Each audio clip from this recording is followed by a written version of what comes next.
U.S. President Joe Biden has issued a full and unconditional pardon for his son, Hunter Biden. The announcement comes just days before Hunter was due to face sentencing for gun crime and tax-related offenses. Biden had previously said that he would not pardon his son. However, Biden justified the U-turn, alleging that his son was being prosecuted selectively and unfairly. He went on to add that he hoped Americans will understand why a father and a president would come to this decision. Hunter Biden responded to his pardon, stating that he has admitted and taken responsibility for his mistakes, which has been exploited as a political sport. He expressed gratitude for his family's support. Biden Jr. also emphasized his focus on moving forward. Hunter Biden's legal troubles stem from several convictions, including a guilty plea to 9 tax offenses linked to up to millions in unpaid taxes.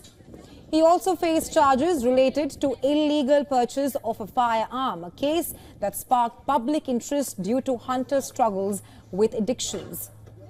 Now, the pardon issued by Biden prevents Hunter from being sentenced for all charges related to both the cases, which had threatened to send him to prison. His sentencing hearing set for mid-December, it has now been cancelled. U.S. President-elect Donald Trump slammed the decision as abuse and miscarriage of justice. On social media, Trump questioned the move and asked whether the pardon included the J6 hostages, referring to the people jailed in the Capitol riots case. In the United States of America, presidential pardons power comes through the Section 2 of Article 2 of its Constitution.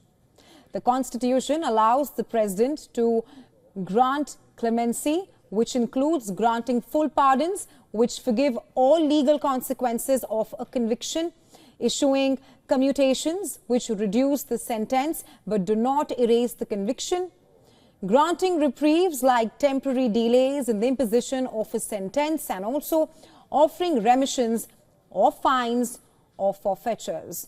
While this power is vast and huge, it's not without its limits.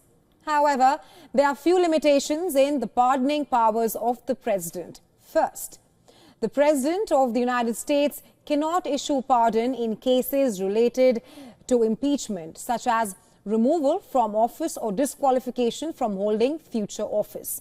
Second, the president's pardon power applies only to federal offenses. It does not extend to state crimes. The power to issue pardons has long been a part of the president's constitutional authority, and over the years, many have used it to grant clemency to individuals caught in controversial legal battles. Now, in January 2001, President Bill Clinton issued a highly controversial pardon to his brother, Roger Clinton, who had served time for a drug conviction. Then, in 1992, President George W. Bush pardoned 6 individuals involved in the Iran-Contra affair, including former Defense Secretary Caspar Weinberger. Then in 1989, President Ronald Reagan pardoned George Steinbrenner, the owner of the New York Yankees, for illegal campaign contributions made to Richard Nixon's 1972 presidential campaign. Moving on, in 1974, then, President Gerald Ford granted a preemptive pardon to Richard Nixon following the Watergate scandal. In 1971, President Nixon granted a pardon to Jimmy Hoffa, the leader of the Teamsters Union, who was serving a 15-year sentence for jury tampering and other charges.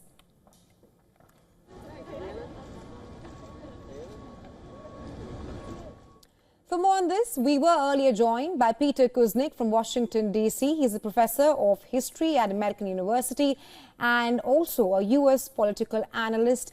This is what he had to say on the pardon granted by U.S. President Joe Biden to his son, Hunter Biden. Yes, it means that any crimes he's committed in the past, and there are 2 that he's been convicted on by a jury of his peers, as well as any other crimes that he may have committed on a federal level, will now be excused. So it's a sweeping kind of pardon. But you see what Trump's done also, where he pardoned Charles Kushner, the father of his son-in-law, and where he plans to pardon other political partisans. We've seen other presidents do the same thing in the past. So it's not that Biden is different in using it.